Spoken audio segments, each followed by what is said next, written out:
نؤمن به ونتوكل عليه ونعوذ بالله من شرور أنفسنا ومن سيئات أعمالنا من يهده الله فلا مضل له ومن يضلله فلا هادي له وأشهد أن لا إله إلا الله وحده لا شريك له وأشهد أن سيدنا وسندنا ونبينا ومولانا محمدا عبده ورسوله صلى الله تعالى عليه وعلى آله وأصحابه وبارك وسلم تسليما كثيرا أما بعد فأعوذ بالله من الشيطان الرجيم بسم الله الرحمن الرحيم قد أفلح المؤمنون الذين هم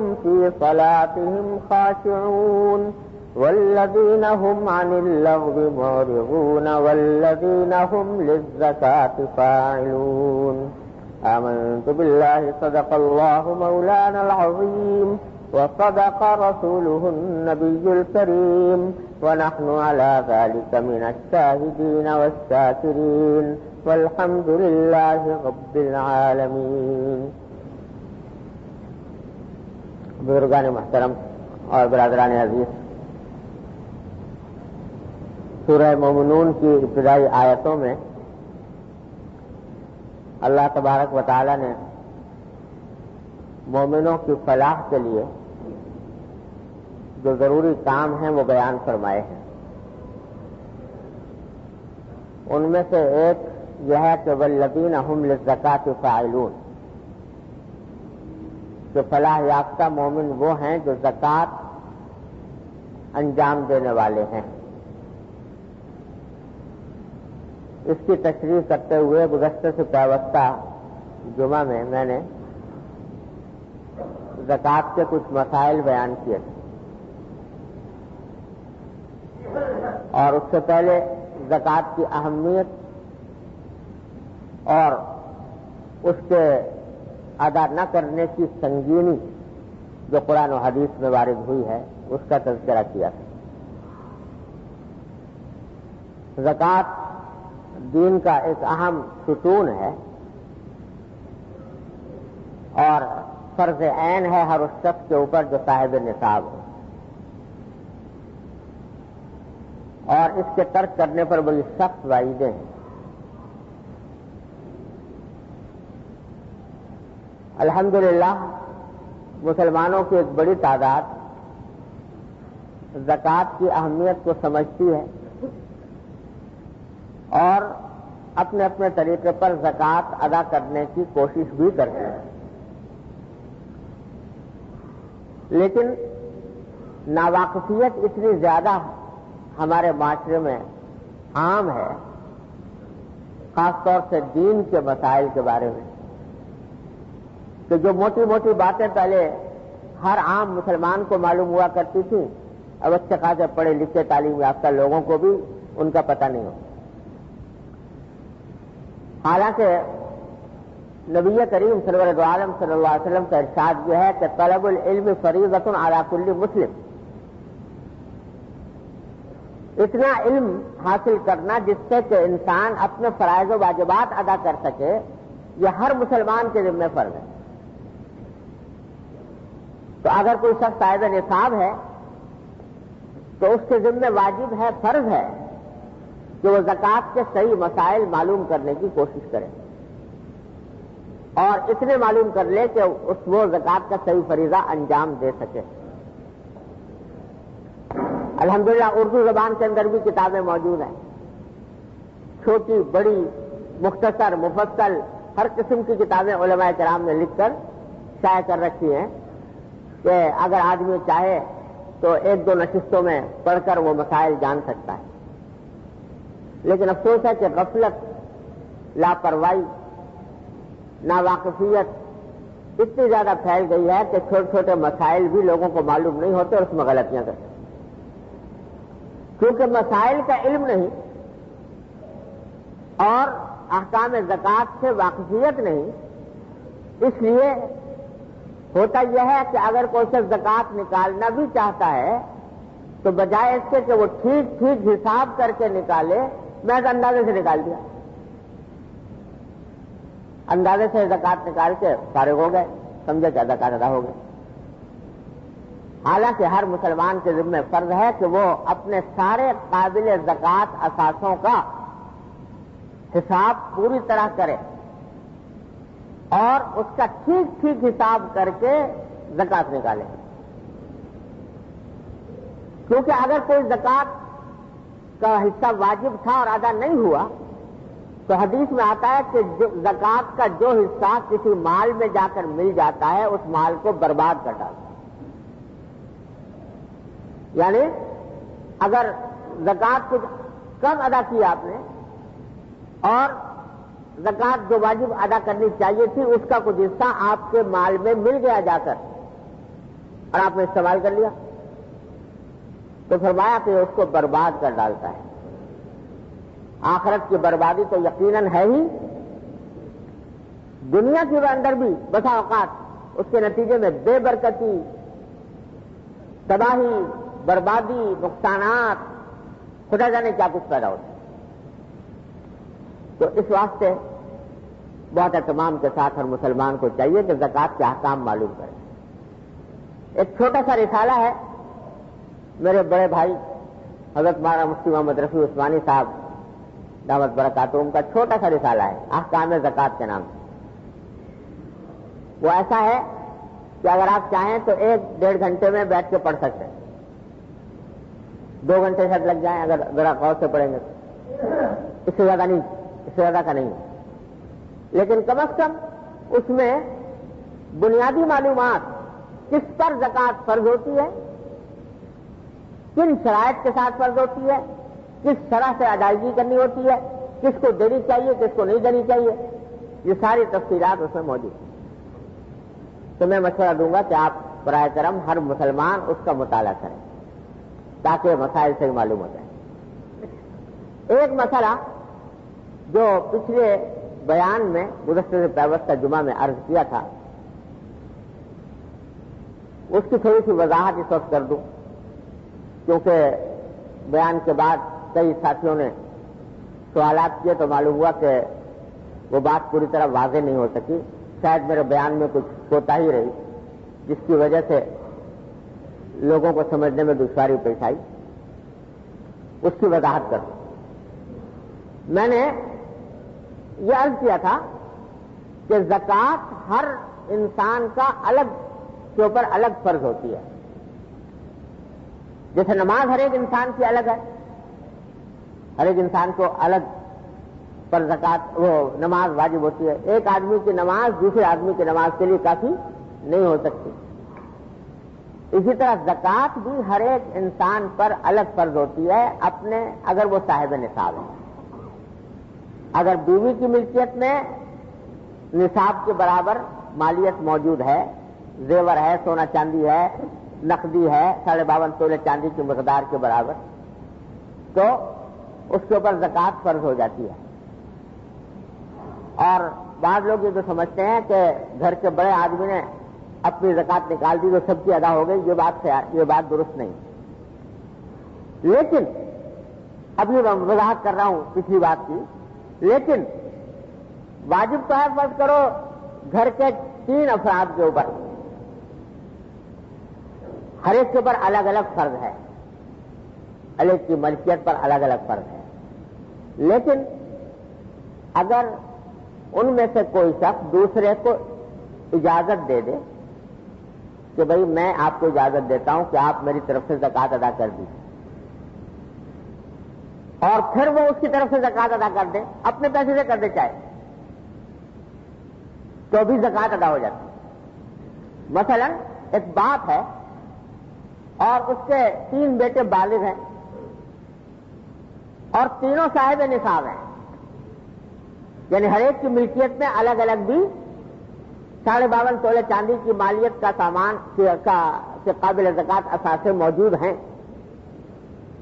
اب ان میں سے ہر ایک شخص پر الگ الگ فرض ہے، باپ پر الگ، تینوں بیٹوں پر الگ۔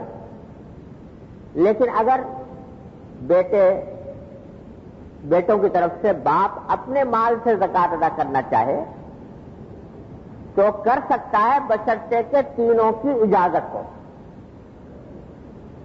جن کی طرف سے زکات ادا کر رہا ہے وہ ان کو بتا دے کہ بھئی میں تمہاری طرف سے زکات ادا کر رہا ہوں، تمہاری طرف سے اجازت ہے؟ وہ کہتے ہیں ہاں اجازت ہے۔ اب یہ اپنے مال سے اگر ادا کر دے تو ان کی زکات بھی ادا ہو جائے گی۔ شوہر ہے، بیوی ہے، اب شوہر کے پاس بھی نصاب ہے، صاحب نصاب ہے، اور بیوی بھی صاحب نصاب ہے۔ بیوی کے پاس عام طور سے ہوتا ہے خواتین کیا کہ ان کے پاس اور تو کچھ ہوتا نہیں ہے، زیور ہوتا ہے بیچاریوں کے پاس، تو وہ زیور جو ہے وہ اتنا ہے کہ جس کے اوپر زکات فرض ہو جاتی ہے، لیکن اب زکات ادا کرنے کے لیے ان کے پاس نقدی پیسے نہیں، تو وہ اپنے شوہر کو مجبور تو نہیں کر سکتی، لیکن شوہر اگر چاہے کہ بھئی میں تمہاری زکات میں ادا کر دیتا ہوں اور بیوی اس کو اجازت دے دے، تو شوہر اگر اپنے پیسوں سے بھی زکات ادا کر دے گا تو بیوی کی زکات ادا ہو جائے گی۔ لیکن اگر فرض کرو شوہر کوئی بخیل قسم کا ہے جو بیوی کی زکات ادا کرنے پر آمادہ نہیں ہوتا، تو بیوی پر زکات ادا کرنا پھر بھی فرض ہوگا، چاہے اس کے لیے اس کو زیور فروخت کیوں نہ کرنا پڑے۔ البتہ ایسے مواقع پر شوہر کو یہ چاہیے کہ بیچاری کا اور کوئی ذریعہ آمدنی ہے نہیں، لہذا اس کو چاہیے کہ ان کی طرف سے زکات ادا کر دے اور اسے اجازت بھی لے لے، لیکن اگر نہ کرے بالفرض تو اس کی زکات واجب ہے، چاہے اس کے لیے زیور فروخت کرنا پڑے۔ اللہ تبارک و تعالیٰ نے یہ فریضہ ایسا عائد کیا ہے۔ حدیث میں آتا ہے کہ ایک مرتبہ رسول کریم صلی اللہ علیہ وسلم نے گھر میں تشریف لائے، حضرت عائشہ صدیقہ رضی اللہ تعالیٰ عنہا کو دیکھا تو ان کے ہاتھ میں کچھ انگوٹھیاں نظر آئیں چاندی کی، تو آپ نے حضرت عائشہ سے پوچھا کہ بھئی انگوٹھیاں کہاں سے آئیں؟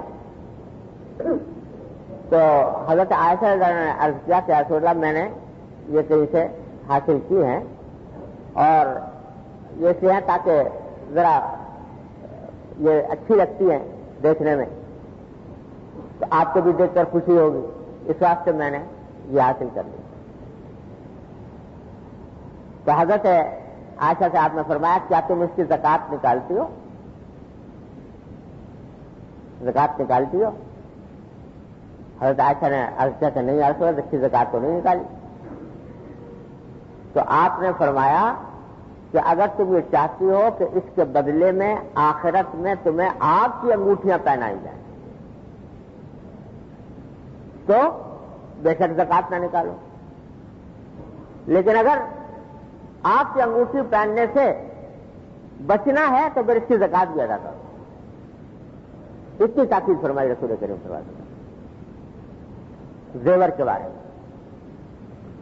تو اس واسطے خواتین کے ہاں کے معاملے میں خاص طور پر اس بات کا لحاظ ہونا چاہیے کہ وہ اگر ان کے پاس زیور ہے بشرطے کہ ان کی ملکیت میں ہو۔ یہ بھی ہمارے معاشرے میں ایک عجیب فساد پھیلا ہوا ہے کہ ملکیتوں کا تعین ہی نہیں ہوتا، یہ ہے کس کا؟ بس الٹپ آ رہا ہے گھر میں سامان اور یہ پتہ نہیں کہ وہ ملکیت کس کی ہے۔ اس کے نتیجے میں بعد میں جب کبھی موقع آتا ہے تقسیم وغیرہ کا یا میراث تقسیم ہونے کا وقت آتا ہے تو جھگڑے کھڑے ہو جاتے ہیں۔ شریعت کا حکم یہ ہے کہ ہر چیز انسان کی واضح ہونی چاہیے، کون سی چیز میری ملکیت میں، کون سی چیز نہیں ہے۔ اب مثلا اس کے بارے میں تھوڑی سی وضاحت یہ کر لوں کہ شادی بیاہ کے موقع پر جب شادی ہوتی ہے تو لڑکے والے بھی زیور چڑھاتے ہیں کچھ اور لڑکی والے بھی چڑھاتے ہیں۔ لڑکی والے جہیز میں زیور دیتے ہیں عام طور سے ہمارے معاشرے میں، اور لڑکے والے جو ہیں وہ بھی زیور بناتے ہیں آنے والی دلہن کے لیے. تو جہاں تک لڑکی والوں کے چڑھائے ہوئے زیور کا تعلق ہے وہ تو 100% ملکیت ہوتا ہے لڑکی کی.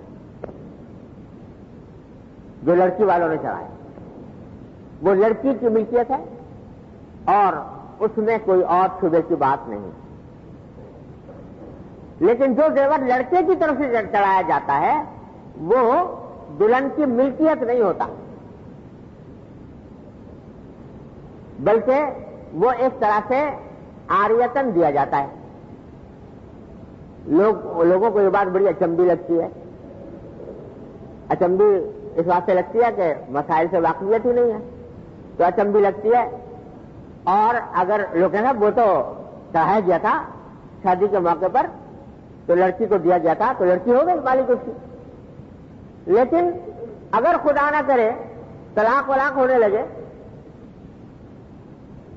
یا ان میں سے کسی ایک کا انتقال ہو جائے اس وقت دیکھو سارے باتیں دھری رہ جاتی ہیں. جی وہ تو ہم نے چڑھایا تھا ہمیں واپس ملنا چاہیے. اس کا مطالبہ فوراً شروع ہو جاتا ہے. وہ تو ہم نے چڑھایا تھا ہمیں واپس ملنا چاہیے. وہ طلاق ہو گئی یا واپس دو. اگر اس کی ملکیت ہو گئی جو واپسی کا مطالبہ کیوں؟ اگر طلاق کے بعد یا مرنے کے بعد اس کو واپس لینا ہے تو پھر ملکیت کیسے ہوئی؟ اس سے پتہ چلا کہ ملکیت نہیں ہوتی، وہ استعمال کے لیے دیا جاتا ہے بیوی کو یا دلہن کو لڑکے والوں کی طرف. اس کا مالک لڑکا ہے لہذا زکات بھی اس کی لڑکے پر فرض ہے. کیا استعمال کر رہی ہو بیوی، صبح شام وہی پہنتی ہے وہی استعمال کرتی ہے، لیکن زکات اس کی فرض ہوگی شوہر کے ذمے اس واسطے کہ مالک وہ ہے. ہاں اگر کسی وقت شوہر یہ کہہ دے کہ بھئی یہ زیور جو میں نے چڑھایا ہے یہ اب میرا نہیں ہے، جو تمہارا ہے بس تم جانو تمہارا کام جانے. میں اگر مر گیا تو بھی تمہارا، طلاق ہو گئی تو بھی تمہارا، اور میری طرف میرا اب اس کے اوپر کوئی مطالبہ نہیں ہے، اور نہ آئندہ دل میں یہ خیال لائے کہ مجھے واپس لینا ہے. اس کو مالک بنا دے تو پھر بے شک وہ مالک بن جائے اور پھر اس کی زکات بھی اسی کے اوپر فرض ہوگی. لیکن اس کے بعد پھر یہ دماغ میں نہ رہے کہ خدا نہ کرے اگر طلاق ہو گئی، خدا نہ کرے موت ہو گئی تو پھر مطالبے کا حق نہیں رہے گا. وہ پھر اسی کا وہ جو چاہے کرے وہ خود پہنے، فروخت کرے، پیسے حاصل کرے، جو چاہے کرے وہ مالک ہوگا. یہ اس وقت ہوگا جب شوہر صراحتاً کہہ دے کہ یہ میری ملکیت سے نکل گیا، تمہاری ملکیت ہوگی. اب اور یہی وجہ ہے کہ یہ بھی جائز ہے کہ شوہر وہ زیور جو ہے مہر کے اندر اس کی ملکیت کرے. اور چلو مہر جو ہے 50,000 روپے کا تو زیور بھی چڑھایا گیا. جب زیور چڑھایا گیا تو اس وقت میں کوئی صراحت کیوں کہ نہیں تھی، لہٰذا وہ ابھی تک لڑکے ہی سے ملکیت.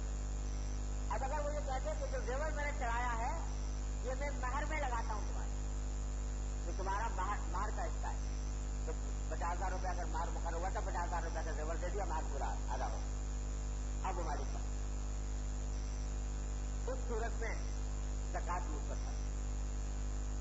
ہر چیز میں معاملہ یہی ہے کہ جو شخص اس چیز کا مالک ہے اس کی زکات اس چیز میں پر. ہاں دوسرا آدمی اگر اس کی طرف سے رضاکارانہ طور پر زکات دے دے، اس کی اجازت سے زکات ادا ہو جائے گی. بیوی کی طرف سے شوہر دے دے، اولاد کی طرف سے باپ دے دے تو زکات ادا ہو جائے گی بشرطے کہ اجازت ہو. بغیر اجازت کے نہیں ہوگی، اس واسطے کہ یہ اس کا اپنا فریضہ ہے. تو بھائی یہ میں نے ایک چھوٹی سی مثال دی اس بات کی کہ زکات کے جو احکام اور مسائل ہیں ان سے ہمارے معاشرے کے اندر ناواقفیت بہت ہے. اس کی وجہ سے یہ ہوتا ہے کہ زکات ادا کرتے بھی ہیں لیکن بسا اوقات صحیح طریقے سے ادا نہیں ہوتی اور زکات کے ادا نہ ہونے کا وبال اپنے سر پر باقی رہتا ہے. اس لیے کر رہا ہوں بار بار کہ بھائی خدا کے لیے یہ بنیادی مسائل ان کو سیکھ اللہ تعالیٰ اللہ نے کوئی مشکل اسلامی چینج بنایا کہ سارے انسان کے جتنے اثاثے ہیں ان میں زکات واجب ہوتی ہے صرف یا تو سونا چاندی پر، نقد روپے پر، یا سامان تجارت پر، ہر وہ چیز جو بیچنے کی غرض سے خریدی گئی ہے اس کے اوپر. اور باقی جو استعمال کی اشیاء ہیں گھر میں، گھر کا فرنیچر ہے اس کے اوپر زکات نہیں، گاڑی ہے گھر میں اس پر زکات نہیں، رہنے کا مکان ہے اس پر زکات نہیں، گھر میں جو استعمالی برتن ہیں ان کے اوپر زکات نہیں. ہاں جو بینک بیلنس رکھا ہوا ہے اس پر زکات ہے،